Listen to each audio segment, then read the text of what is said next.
Alex, I spent 3 hours yesterday hunting for a 10 millimeter socket that apparently decided to migrate south for the winter. Found it in the refrigerator. Don't ask me how the logic worked there, but the coffee was cold and the socket was chilled, and somehow that's just how Thursday started. I feel like that's a metaphor for your entire creative process. If it's not slightly chaotic and involving a cold beverage in the wrong place, are you even working? It's organized entropy.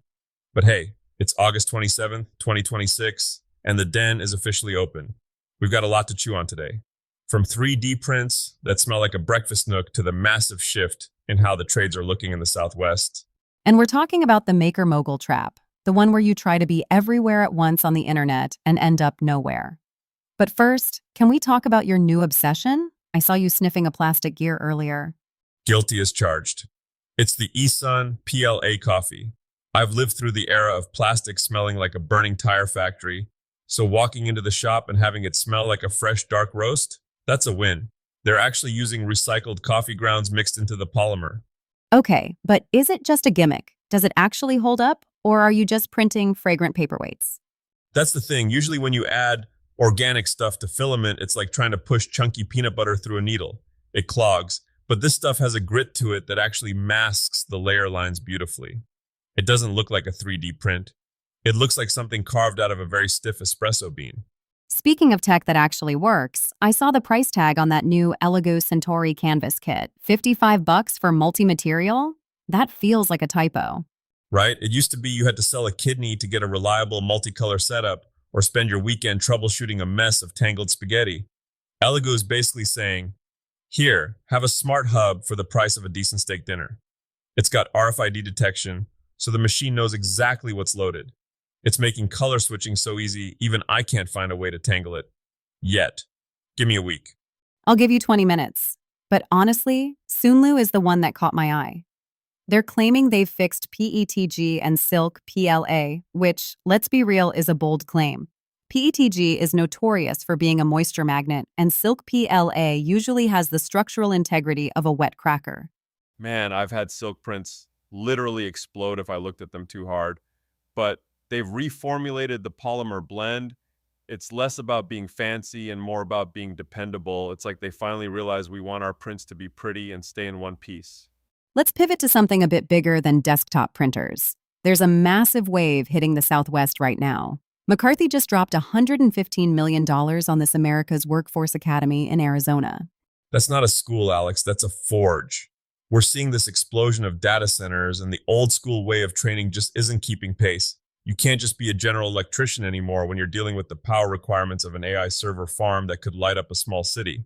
So, if I'm a young person looking at the trades, or maybe someone older looking to jump ship from residential work, what's the in? Because data center specialist sounds a bit intimidating. Look for the words mission critical. That's the industry secret handshake right there. It's specialized HVAC for liquid cooling, high voltage redundancy, and welding that has to be surgically precise. It's demanding, sure, but the stability's different. A housing development might stall, but the internet isn't going to stop needing space to live. It's also where the money is, isn't it? It's where the I can afford the fancy wood money is, yes. These roles often carry a premium because the cost of failure is so high. If a data center goes down, the world stops scrolling. That gives a tradesperson a lot of leverage. Let's talk about the business side. You see a lot of makers trying to be TikTok stars, Pinterest gurus, and LinkedIn thought leaders all at once. And usually, they just look tired. It's the scattergun approach, and it's a recipe for burnout. In 2026, the noise is so loud, you can't hear yourself think. The advice we're giving in the Maker Mogul Corner is simple. Pick one hill and plant your flag. And you're still saying Instagram is the hill, even with all the changes? For makers, absolutely. It's the only place where the discovery of reels meets the education of carousels. You show them the cool spark in a 5-second clip, and then you show them the heart of the project in the slides. Look at Brady, the creator. He's not just selling a product, he's selling the fact that he's a guy in a shop trying to figure it out. He's very face-forward, which I know is hard for a lot of makers who would rather stay behind the safety of a welding mask. Believe me, I know the feeling. I have a face made for radio and a personality made for a solitary shed. But people don't buy things anymore. They buy the story behind the thing. And honestly, use humor. Look at the TSA social media. Wait, the people who take my water bottle at the airport? The very ones. They turned a government agency everyone hates into a viral sensation by being funny and human. If they can make a prohibited, oversized bottle of shampoo entertaining, you can certainly make a dovetail joint interesting. Stop being so precious about your brand and just be a person.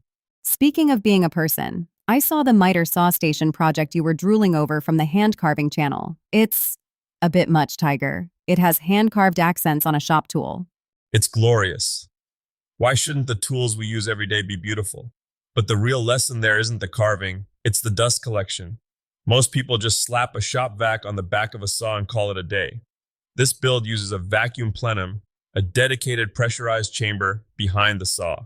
For those of us who haven't spent 40 years in a shop, explain why I should care about a plenum. Because a miter saw is basically a machine designed to throw fine dust directly into your sinuses.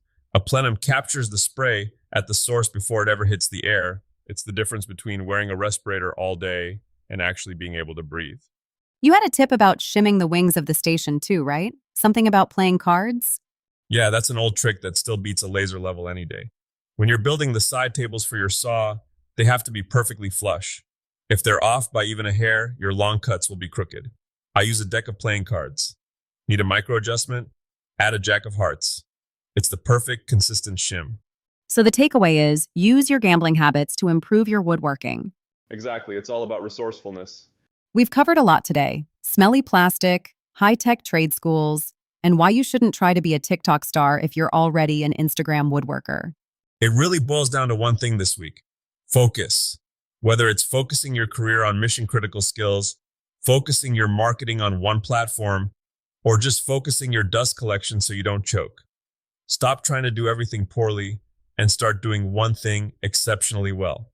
Even if that one thing is just finding your 10mm socket in the fridge. Especially then, it was a very cold, very precise discovery. Well, that's it for the TigerDen Daily. If you're ready to level up, whether it's in the trades, as a maker mogul, or in your own DIY mastery, we're here for it. Stay hungry, keep your blades sharp, and we'll see you in the den next time.